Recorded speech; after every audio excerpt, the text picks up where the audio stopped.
आज हम संख्यात्मक प्रश्न पढ़ेंगे। एंट्रोपी, जैसा कि आप सबने पढ़ा था कि किसी भी निकाय के अव्यवस्था मतलब डिसऑर्डर, और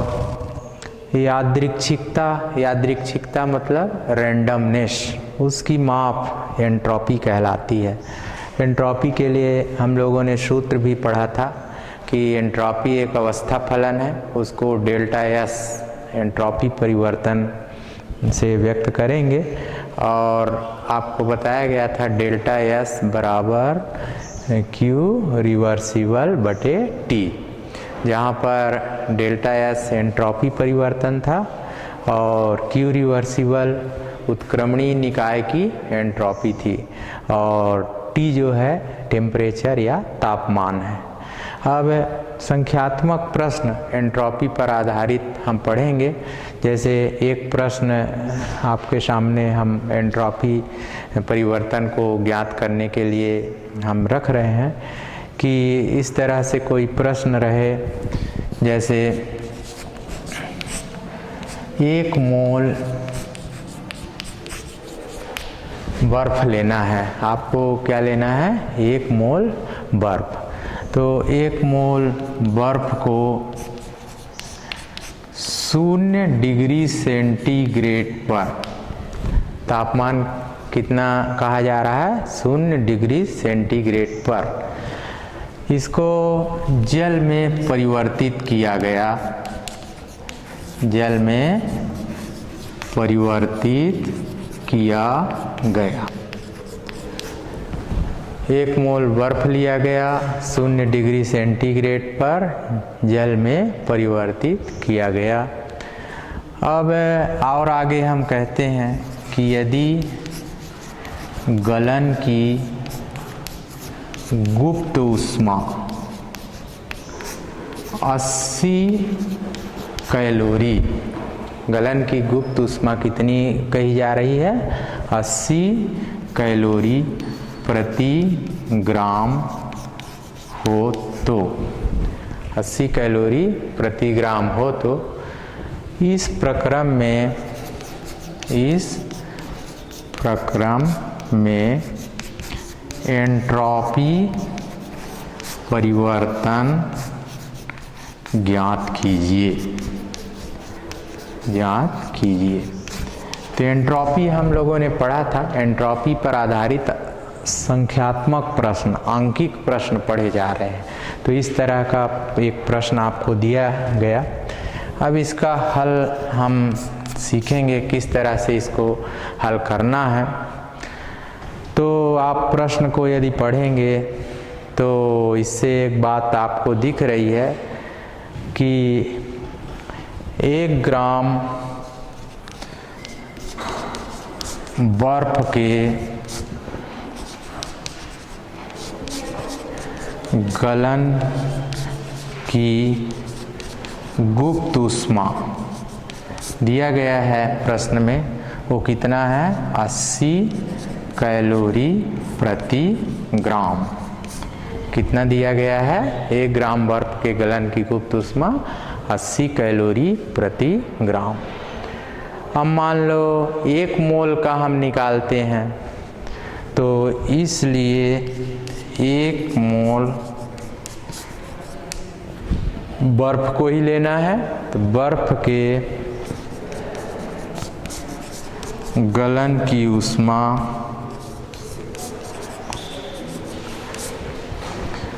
इसको हम कहेंगे डेल्टा एच फ्यूजन। फ्यूजन का मतलब है गलन। ये जो फ्यूजन लिख दिया गया है, FUSION, फ्यूजन का मतलब हो गया गलन।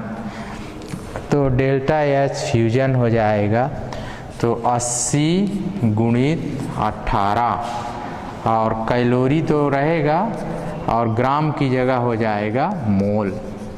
तो 18 का गुणा कर दिए, तो 18 का गुणा करने से 1 कैलोरी प्रति मोल हो गया। किस में हो गया? कैलोरी प्रति मोल। तो आपने देखा कि किस तरह से जो प्रश्न में कैलोरी प्रति ग्राम दिया गया था उसमें 18 का गुणा कर दिए, तो कैलोरी प्रति ग्राम की जगह अब क्या हो गया, कैलोरी प्रति मोल। कितना का गुणा करना पड़ा बताइए, 18 का। तो पहला काम यही करना है। अब ताप को हम चर्चा करेंगे। ताप कितना दिया गया है, ताप क्या है यहाँ का, टी कितना है बताइए, 0 डिग्री। कितना दिया गया है, 0 डिग्री सेंटीग्रेड। तो 0 डिग्री सेंटीग्रेड दिया है तो इसको केल्विन में बदलना है, तो 0-273। तो कहने का मतलब हुआ कि 273 केल्विन। तो ताप का मान हमारे पास आ गया कितना, 273 केल्विन। डिग्री सेंटीग्रेड को हमने केल्विन में परिवर्तित कर दिया। अब हम निकालेंगे, इसलिए एंट्रोपी परिवर्तन डेल्टा एस, एंट्रोपी परिवर्तन या डेल्टा एस बराबर हो जाएगा डेल्टा एच फ्यूज़न जैसा कि लिख रहे हैं, फ्यूज़न बटे टी। ठीक है, तो डेल्टा एस बराबर एंट्रोपी परिवर्तन बराबर क्या आ गया, डेल्टा एच फ्यूजन बटे टी।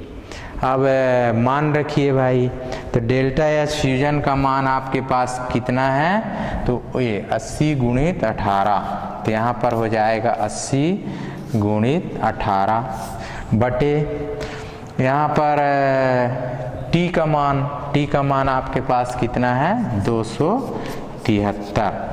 तो ये इतना मान हो गया। तो जो मान था 80 गुणित 18 इसको यहाँ रख दिए, और ताप का जो मान था 273 उसको नीचे में रख दिए। अब इसको 80 गुणित 18 आप गुणा करिए और 273 से भाग दीजिए। तो इस तरह से ये गुणा करके 273 से हम भाग देंगे, तो हमको देख लीजिए 18 का गुणा 0 में, फिर 18 का गुणा 8 में बटे कितना है, 273। तो भाग देने पर हमें पाते हैं कि इसका जो उत्तर है वो 5.72, 80 गुणित 18 बटे 273, इतना यदि आप करेंगे तो आपको कितना मिलेगा, 5.72। तो ये इसकी इकाई भी लिखना पड़ेगा आपको। तो कैलोरी और केल्विन ऋण 1, ताप नीचे है ना, तो केल्विन ऋण 1 और इधर भी रहेगा मोल ऋण 1। तो इतना जो है उत्तर हमको आएगा एंट्रोपी परिवर्तन, इसको हम डेल्टा एस कहेंगे। तो डेल्टा एस इस प्रश्न में इतना आ गया। ये इसका क्या हुआ उत्तर, ये क्या है बताइए आंसर। तो ये आपने सीखा कि आंकिक प्रश्न बनाना, संख्यात्मक प्रश्न जो है बनाना। किस पर आधारित था ये आंकिक प्रश्न, एंट्रोपी पर। कौन सा आधारित आंकिक है, एंट्रोपी। तो इस तरह से आपको एक आंकिक प्रश्न बताया गया। अन्य कोई भी आंकिक प्रश्न रहेगा तो आप यहाँ मान रख देंगे और ताप का मान नीचे रख देंगे, और जो भी है उसका गुणा करेंगे और भाग देंगे जैसे यहाँ पर किया गया, और उत्तर आया। तो इतना आपको लाना है, इकाई सहित लिख देंगे, कैलोरी, केल्विन ऋण 1, मोल ऋण 1। तो ये है।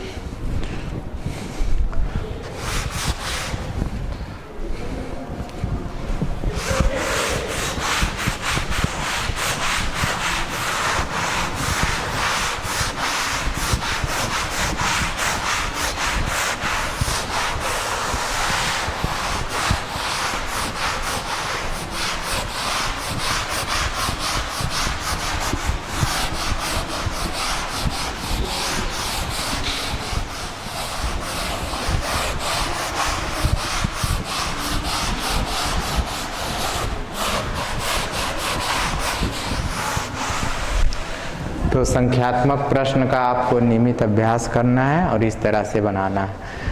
अब एंट्रोपी के आधार पर द्वितीय नियम की परिभाषा पढ़ा जाना है। अब हम क्या पढ़ने जा रहे हैं, एंट्रोपी के आधार पर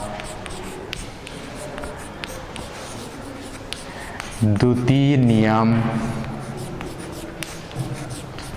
की परिभाषा।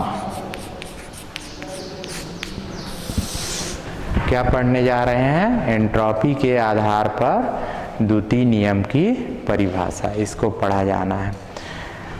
अब द्वितीय नियम जैसा कि चर्चा होती रहती है कि द्वितीय नियम में ये कहा गया है कि प्रत्येक स्वतः परिवर्तन जो है, तो आप यहाँ कहोगे कि द्वितीय नियम के अनुसार, इस नियम के अनुसार ऊष्मागतिकी के कौन से नियम की बात हो रही है? द्वितीय नियम। तो प्रत्येक स्वतः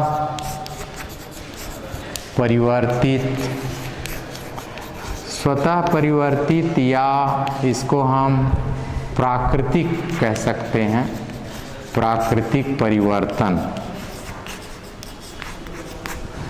तो स्वतः परिवर्तित या जो प्राकृतिक परिवर्तन है, इसमें एंट्रोपी जो होती है, एंट्रोपी में वृद्धि होती है। तो द्वितीय नियम के अनुसार जो भी स्वतः परिवर्तित प्रक्रम है, प्राकृतिक परिवर्तन है, तो इसमें एंट्रोपी में क्या होती है? वृद्धि होती है। अब चूँकि स्वतः परिवर्तित प्रक्रम चलते रहते हैं, आपको कहना है कि जो भी स्वतः परिवर्तित प्रक्रम है वो क्या होते हैं? प्रकृति में चलते रहते हैं। तो चलते रहते हैं तो एंट्रोपी भी क्या होती है? ब्रह्मांड की बढ़ते रहती है। अतः ब्रह्मांड की एंट्रोपी में लगातार वृद्धि हो रही है। एंट्रोपी में क्या हो रहा है? लगातार वृद्धि हो रही है। तो ये बात सामने आ गई कि ब्रह्मांड की एंट्रोपी में लगातार क्या हो रहा है? वृद्धि हो रही है।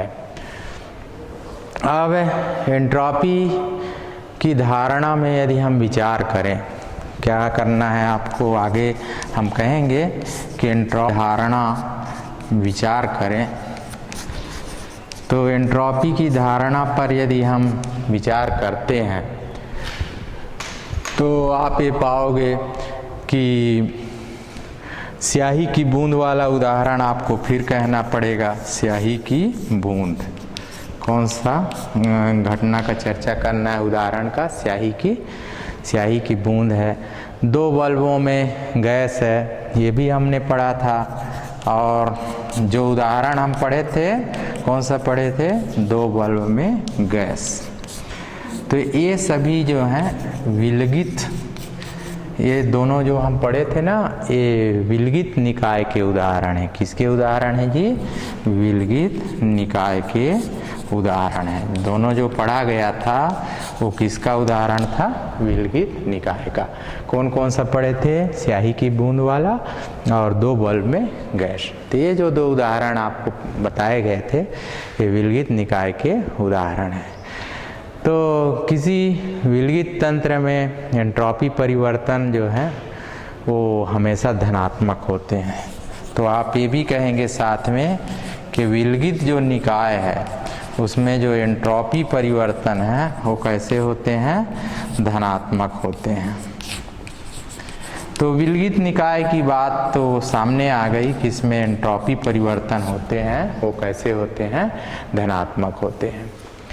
अब इसके अलावा भी जैसे गर्म चाय की बात हमने कही थी, तो ये घटना की भी हम व्याख्या करेंगे। अभी हम दो घटनाओं की चर्चा किए, दो उदाहरण जो पढ़े गए। एक पढ़ा गया था स्याही की बूंद को बीकर में लेना है, तो बीकर में स्याही की बूंद रख देने पर स्वतः परिवर्तित होकर पूरे बीकर में फैल जाती है। दो बल्ब लिए गए थे, दो बल्ब में दो गैसों को रखा गया। दोनों गैसों के अणु जो हैं और स्टॉप कार्क हटा देने पर स्वतः जो है दोनों गैसों के अणु एक दूसरे बल्ब में चले गए। तो ये जो दो उदाहरण थे, स्याही की बूंद और दो बल्ब में गैस, ये किसके उदाहरण थे? विलगित निकाय के उदाहरण थे। तो विलगित निकाय के जो एंट्रोपी परिवर्तन है, आज हम ये कह रहे हैं कि विलगित निकाय का जो एंट्रोपी परिवर्तन है वो कैसा होता है? धनात्मक होता है। अब हम दूसरे उदाहरण पर विचार करते हैं। तो जैसे गर्म चाय का उदाहरण आपने एंट्रोपी और रासायनिक ऊष्मागतिकी में देखा था। तो गर्म चाय को रख दिया गया था, तो गर्म चाय जो है ऊष्मा प्रदान करके स्वतः जो है ठंडी हो गई ना, परिवेश या पारिपार्श्विक के साथ। तो गर्म चाय जो होता है, ऐसे निकाय के परिवर्तन दोनों की एंट्रोपी का विचार करना होगा। तो हमें गर्म चाय परिवर्तन, इनकी एंट्रोपी जो है, एंट्रोपी पर विचार करना होगा। तो ये सब को हमको पढ़ना होगा। हमने तो कह दिया कि विलगित निकाय का जो होता है वो कैसा होता है? धनात्मक। तो गर्म चाय परिवर्तन की एंट्रोपी पर भी विचार करना होगा। तो इस तरह से इसको और हम लिख देते हैं कि अब हम कह रहे हैं कि गर्म चाय की एंट्रोपी पर भी विचार करना होगा। तो ये सब के मान भी हमको जानना होगा कि किसका धनात्मक होता है और किसका ऋणात्मक होता है। तो ये हम कहेंगे कि इसको जानने के बाद अब हम आगे बढ़ते हैं कि ब्रह्मांड की एंट्रोपी में लगातार वृद्धि हो रही है।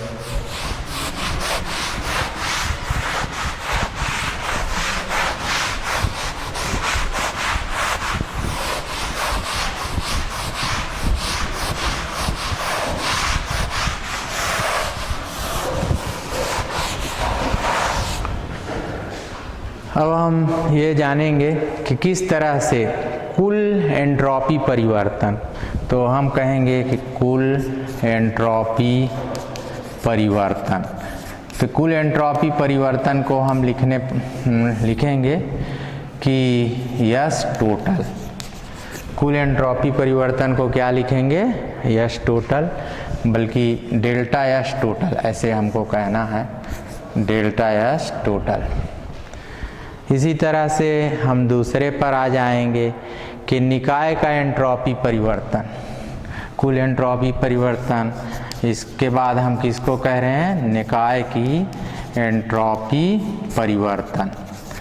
तो निकाय की एंट्रोपी परिवर्तन डेल्टा एस सिस्टम।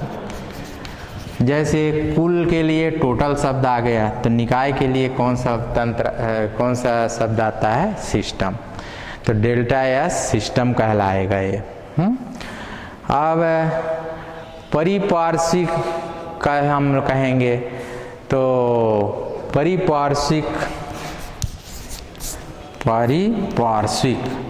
तो परिपार्श्विक की एंट्रोपी का परिवर्तन, एंट्रोपी परिवर्तन, तो ये हो जाएगा डेल्टा एस, और यहाँ पर रहेगा सराउंडिंग।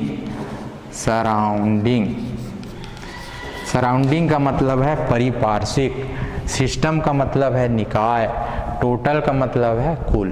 तो इस तरह से हम देख रहे हैं कि delta S total, delta S system और डेल्टा एस सराउंडिंग। तो कुल जो है उसको हम ऐसा लिखते हैं कि डेल्टा एस टोटल का मान जो बराबर होगा डेल्टा एस सिस्टम के लिए धन डेल्टा एस सराउंडिंग के लिए, सराउंडिंग। तो इस तरह से हमको देखने मिलेगा। तो हमने कहा कि जो कुल निकाय की एंट्रोपी परिवर्तन है उसके निकाय की एंट्रोपी और उसके परिपार्श्विक की एंट्रोपी के योग के बराबर होता है। तो इसको लिख दिया गया।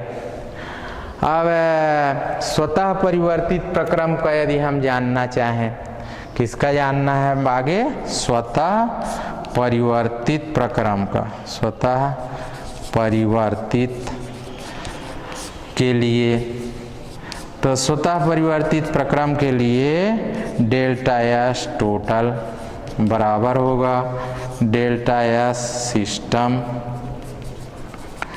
डेल्टा एस टोटल का मान किसके किसके बराबर हो जाएगा, तो सिस्टम, फिर हम कहेंगे कि delta S surrounding, delta S ये सराउंडिंग का है, सराउंडिंग मतलब परिवेश, परिवेश मतलब जो चारों ओर है।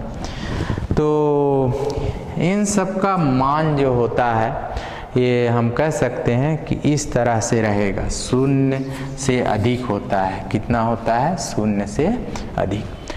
तो एंट्रोपी के आधार पर द्वितीय नियम की हम परिभाषा को जानना चाह रहे हैं।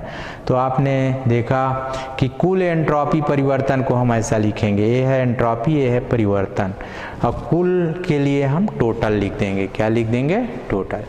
तो इस तरह निकाय के लिए हम ऐसा लिखेंगे, परिपार्श्विक के लिए ऐसा। तो इनका, इन दोनों का योग जो है कुल एंट्रोपी परिवर्तन होगा।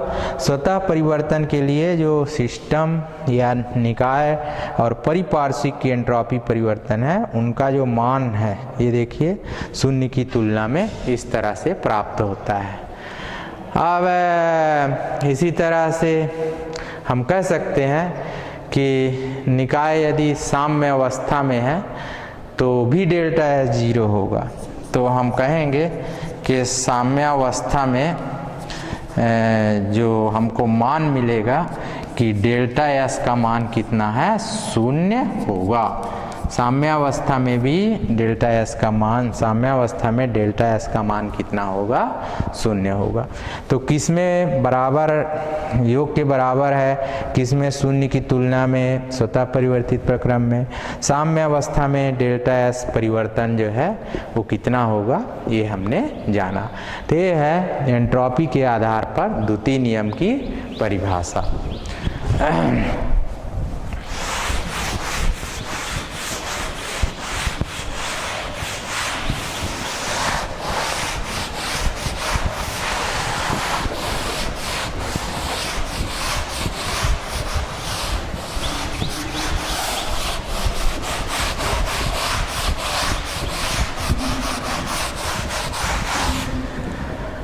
अब एंट्रोपी के आधार पर द्वितीय नियम की परिभाषा को अभी हमने जाना। अब एक सारणी पढ़ेंगे जो एक प्रक्रम के लिए होगी। तो अब हम पढ़ने जा रहे हैं सारणी। सारणी कौन से के लिए होगी, तो आप देखोगे प्रक्रम या प्रोसेस जो है, सारणी जो है कौन से प्रक्रम के लिए होगी, इसको हमको पढ़ना है। तो एक प्रक्रम रहेगा H2O इस तरह से, ठीक है। सारणी जो है इस तरह से रहेगी। जो जल है उसकी द्रव अवस्था, द्रव अवस्था का परिवर्तन होगा ठोस अवस्था में। ये द्रव अवस्था का परिवर्तन जो है इस तरह से ठोस अवस्था में होगा।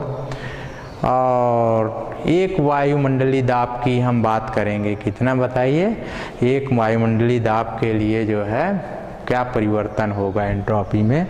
तो आप यहाँ पर और कहोगे कि एक वायुमंडलीय दाब के लिए एंट्रोपी परिवर्तन, एंट्रोपी परिवर्तन। तो ये सारणी हम पढ़ने जा रहे हैं इस प्रक्रम के लिए।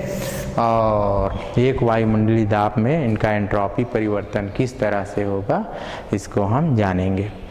तो सबसे पहला सारणी में हम बनाएंगे ताप।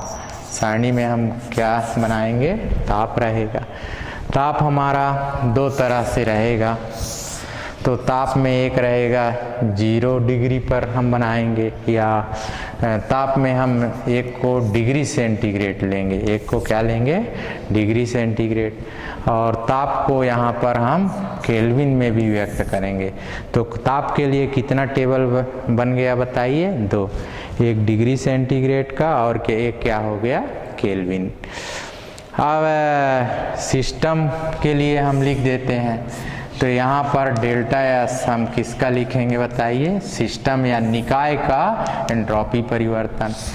निकाय का एंट्रोपी परिवर्तन के बाद डेल्टा एस सराउंडिंग का लिख देंगे, तो ये है सराउंडिंग। तो सराउंडिंग के बाद अब बात हम करेंगे, तो डेल्टा एस जो है टोटल कुल जो होगा उसको हम लिख देंगे, ठीक है।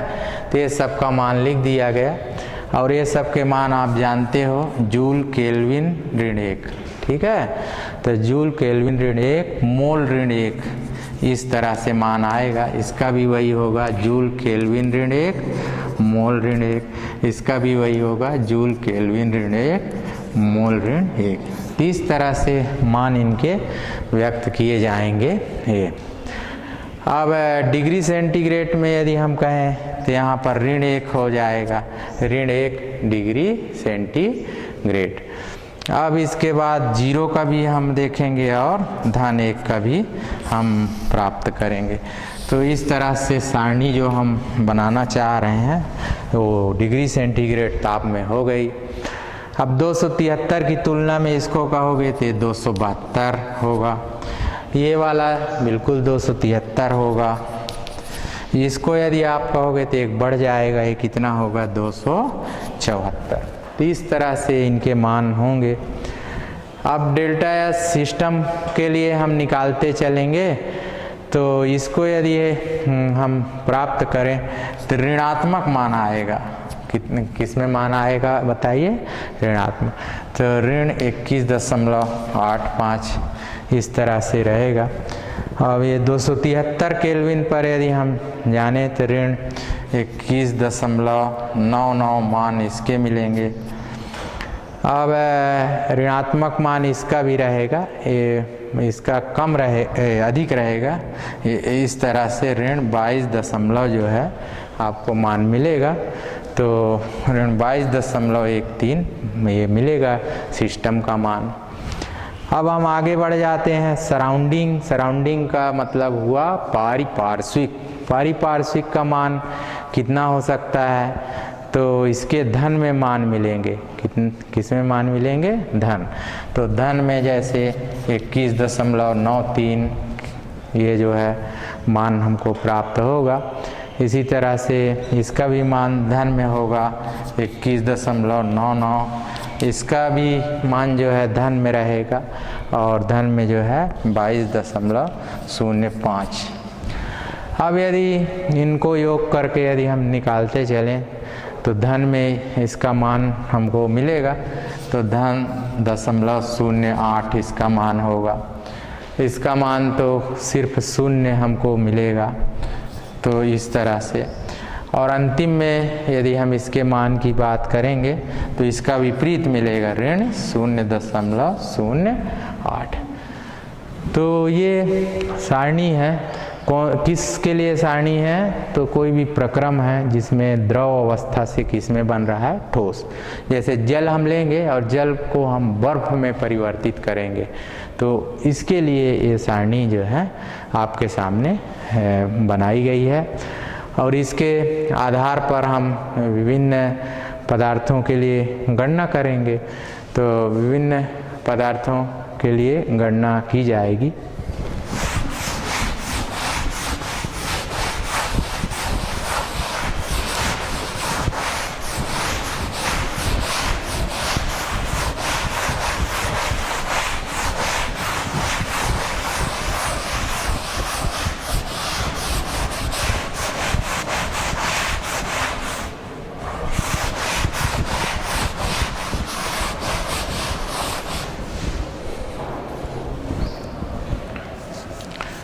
तो सारणी जो है पढ़ी जा रही है, और इस तरह से सारणी के आधार पर हम गणना करेंगे।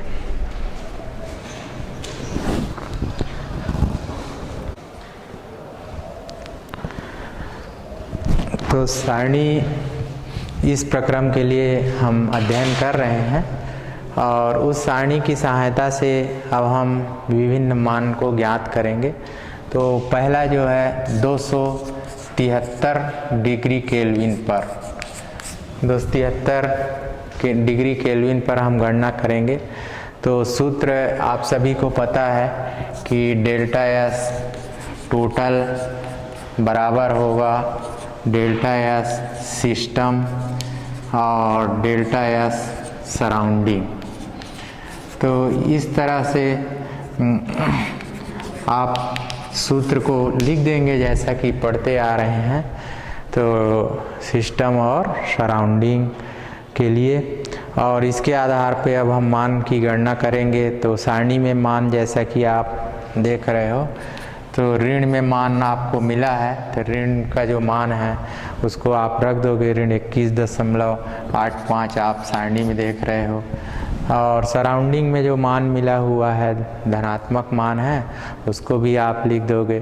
तो धनात्मक मान आपको 21.93 प्राप्त हुआ है। तो कुल जो मान है आपके सामने आ जाएगा। तो कुल मान यहाँ पर आप पाओगे कि धन में आएगा 0.08, और इकाई आप जानते हो इकाई कितना हो जाएगी, तो जूल रहेगा, केल्विन ऋण 1 रहेगा और मोल ऋण 1। तो ये 273 केल्विन पर ये हो गया। अब इसके बाद हम और आगे बढ़ जाते हैं, 274 की बात करते हैं। किसका करेंगे? 274 केल्विन। तो इसके लिए यदि हम गणना करेंगे तो फिर से सूत्र यही रहेगा कि डेल्टा एस टोटल जो है इसमें मान मिलेगा डेल्टा एस सिस्टम और डेल्टा एस सराउंडिंग। तो इस तरह से आपको मान मिलता है। अब इसमें मान रख दीजिए, तो फिर से मान रखेंगे। तो 273 के लिए आप सारणी में देखिए तो मान आपको दिख रहा है। तो इसमें से हमने इसको थोड़ा सा गलत लिख दिया है, इसको सुधार लीजिए। अब कितना होगा? 274। तो 274 केल्विन बोल रहे थे हम, और उसको लिखना है, हम 273 लिख डाले थे। तो इस तरह से हम देखेंगे कि डेल्टा एस टोटल इस बार हमको निकालना है। अब ये ऋणात्मक मान जैसे सारणी में आप देख रहे हो, तो आपको मिला हुआ है ऋण 22.13, और धनात्मक मान भी आपको मिला हुआ है ऋण 22.13, और धनात्मक मान भी है 22.05। तो इन दोनों को आप जोड़ दोगे तो इस बार जो आपको मान मिलेगा वो आपको ऋण में मिलेगा, और ऋण 0.08 जूल केल्विन ऋण 1 मोल ऋण 1 आपको प्राप्त होगा। तो ये कितने के लिए हुआ? 273 केल्विन पर। ये कितने के लिए हुआ? 274 केल्विन। एक और बच जाएगा 272। थोड़ा सा सुधार कर लीजिए। यहाँ पर जो हम लिख रहे हैं, ये जो पहला मान है इसको सुधार लीजिए। ये कितने के लिए है? 272 केल्विन के लिए। कितने के लिए है? 272। ये दूसरा मान किसके लिए है? 274। अब अंतिम बच जाएगा, तो अंतिम बताइए कौन सा बच गया? तो 273। तो ये 272, ये 274। तो 272 पर कितना प्राप्त किया आपने? तो धन में प्राप्त किया। धन में कितना आया बताइए? धन 0.08। कितना आया धन में? 0.08। अब इसके बाद 272 का पढ़ा आपने, 274 का पढ़ लिया आपने। 274 पर आपको कितना मिला? ऋण में मिला, और ऋण में कितना मिला? 0.08। तो 272 पढ़ा गया, 274 पढ़ा गया। अब इसके आगे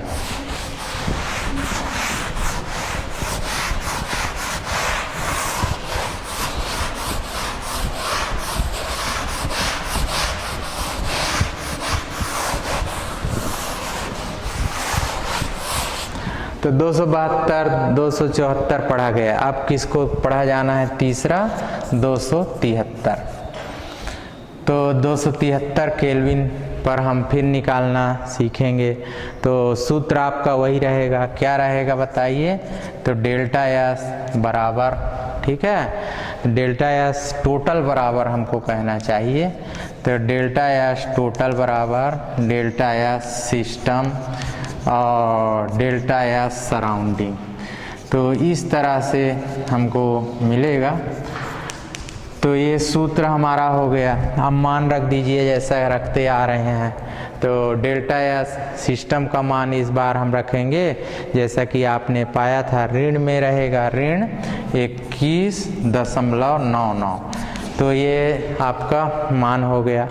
धन में भी आपको मान मिला था, आपने टेबल देखा था। तो धन में भी आपको मान मिला था 21.99। तो धन और ऋण बराबर हो गया तो क्या हो जाएगा बताइए, 0। जितना ऋण का मान था उतना ही किसका मान है, धन का। तो उत्तर क्या आएगा बताइए, 0 आएगा। अतः ये जो है हम कह सकते हैं कि अतः इसमें यदि हम जानेंगे तो H2O जो द्रव अवस्था में है, L मतलब लिक्विड अवस्था में है, और H2O जो ठोस अवस्था में है, तो इसमें जो साम्य में रहेगा, इसीलिए इसका उत्तर क्या आया है जी, 0। तो ये क्या होगा, साम्य होगा। तो आप सभी ने सारणी पढ़ा, और सारणी किस प्रक्रम के लिए था बताइए, H2O जो द्रव अवस्था में है और H2O जो है क्या है, ठोस। S का मतलब सॉलिड, सॉलिड का मतलब क्या हो गया, ठोस अवस्था में। तो ये यहाँ तक सारणी पढ़ी गई प्रक्रम के लिए।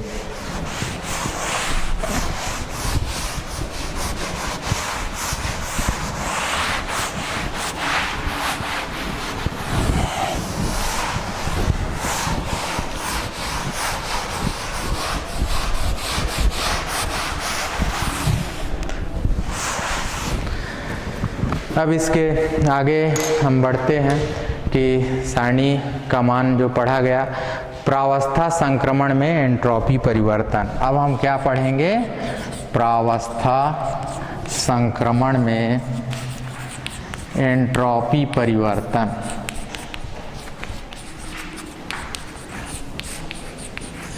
तब क्या पढ़ा जा रहा है, प्रावस्था संक्रमण में एंट्रोपी परिवर्तन, ये पढ़ा जा रहा है। तो होता क्या है प्रावस्था संक्रमण, इसको हम जानेंगे। तो कोई भी पदार्थ ले लोगे तो आप ये कहोगे कि किसी पदार्थ में एक प्रावस्था से आपको जाना है, एक प्रावस्था से दूसरे प्रावस्था, किसी पदार्थ में एक प्रावस्था से दूसरे प्रावस्था में परिवर्तन जो होता है वो प्रावस्था संक्रमण कहलाता है। हाँ? तो एक प्रावस्था से दूसरे प्रावस्था में जो परिवर्तन है उसको हम प्रावस्था संक्रमण कहते हैं। प्रावस्था संक्रमण कहते हैं। तो हम जान रहे हैं कि प्रावस्था संक्रमण में किस तरह से एंट्रोपी परिवर्तन होगा।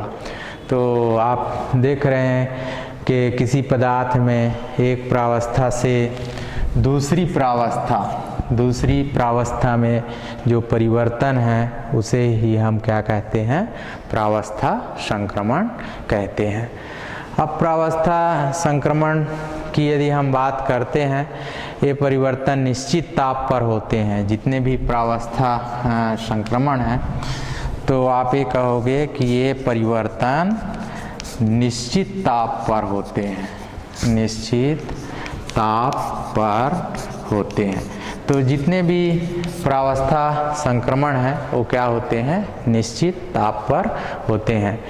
अब इस परिवर्तन की यदि हम बात करें तो प्रावस्था संक्रमण के जो परिवर्तन है, तो इस परिवर्तन की गणना जो है हम निम्न समीकरण से करते हैं, निम्न समीकरण से करते हैं।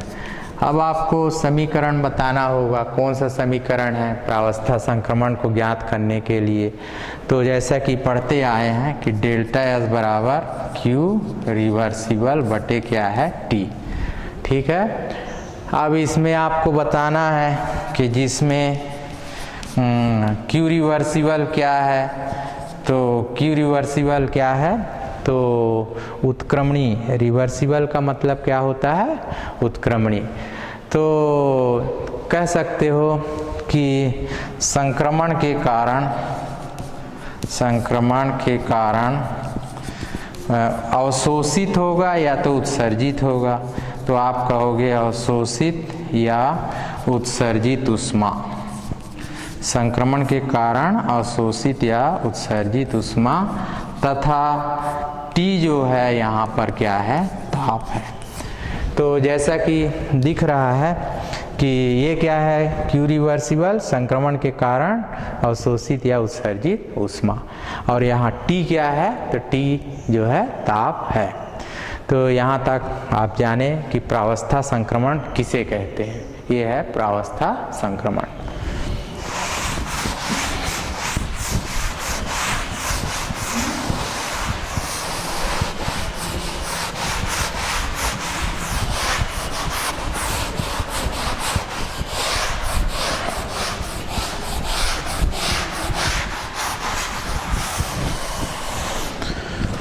तो अभी आपने जाना प्रावस्था संक्रमण क्या है। अब प्रावस्था संक्रमण के बाद आपको आगे पढ़ना है, वो है गलन की एंट्रोपी। अब हम क्या पढ़ेंगे? गलन की एंट्रोपी। इस पार्ट में हम गलन की एंट्रोपी, वाष्पन की एंट्रोपी को सब जानेंगे। तो अभी पढ़ा जा रहा है गलन की एंट्रोपी। तो किसी पदार्थ का जो गलन है वो निश्चित ताप पर होता है। तो आपको यही कहना है कि किसी पदार्थ का जो गलन है निश्चित ताप पर होता है, निश्चित ताप पर होता है, और इसे गलनांक कहते हैं। तो जो ताप रहेगा उसको क्या कहते हैं? गलनांक कहते हैं। तो किसी ताप का गलन जो है निश्चित ताप पर होता है और उसे क्या है? गलनांक कहते हैं। अब बर्फ को यदि हम पढ़ेंगे तो इस तरह से होगा, बर्फ का गलन, या उसकी हम बात करेंगे तो इस प्रकार से होगा। तो बर्फ का गलन इस प्रकार होता है। अब आप यहाँ लिख दोगे कि वाटर ले लेंगे, वाटर में ठोस रहेगा, तो वाटर आगे या जल जो है आगे जाकर ये लिक्विड हो जाता है, द्रव हो जाता है, ये उसका गलन कहलाता है, गलन कहलाता है। अब इसमें एंट्रोपी परिवर्तन भी हमको निकालना पड़ेगा। तो एंट्रोपी परिवर्तन को हम कैसे जानेंगे, इसको हमको जानना है। तो यस जो है यहाँ पर वाटर की रहेगी, तो वाटर की एंट्रोपी परिवर्तन यहाँ पर देखने मिलेगा। और आगे हम यस जो है आइस का रहेगा, आइस मतलब बर्फ़ का रहता है। तो इस तरह से जो है पानी जो है बर्फ में परिवर्तित हो रहा है। ये प्रावस्था संकरण की घटना हम पढ़ रहे हैं। अब इसमें इन दोनों का मान जो है डेल्टा एच फ्यूज़न, फ्यूज़न का मतलब गलन होता है। ये जो हमने लिख दिया FUSION, फ्यूज़न। फ्यूज़न का मतलब हिंदी में फ्यूज़न का अर्थ क्या होगा? गलन। तो डेल्टा एच जो है इस तरह से आपको पढ़ा गया है। यहाँ पर थोड़ा सुधार लीजिए, ये एंट्रोपी के लिए पहले लिखेंगे, अब आ जाएगा डेल्टा एच फ्यूज़न और बटे हो जाएगा ताप। ताप मतलब क्या है? T।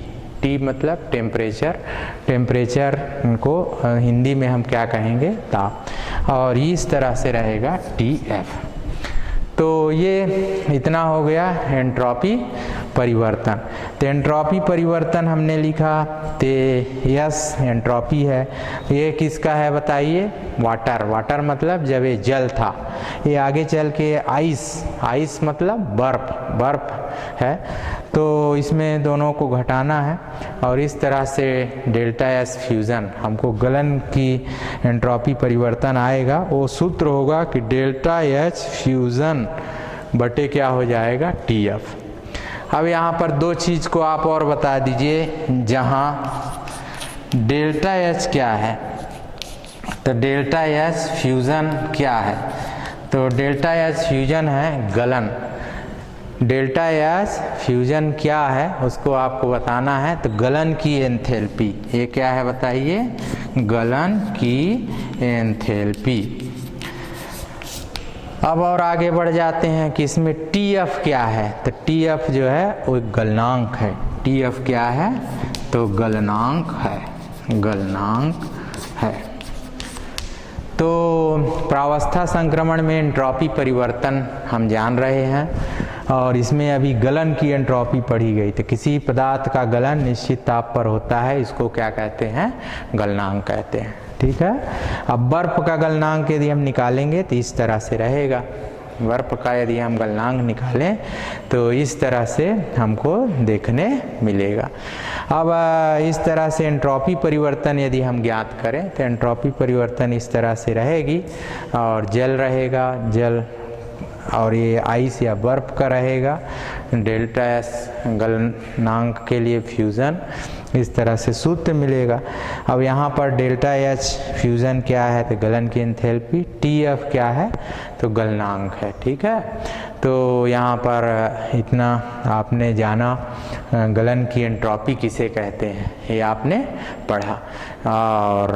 और आगे हम इस पाठ में वाष्पन की एंट्रोपी को पढ़ेंगे, और इनकी सहायता से हम संख्यात्मक प्रश्नों को हल करना जानेंगे। ठीक है।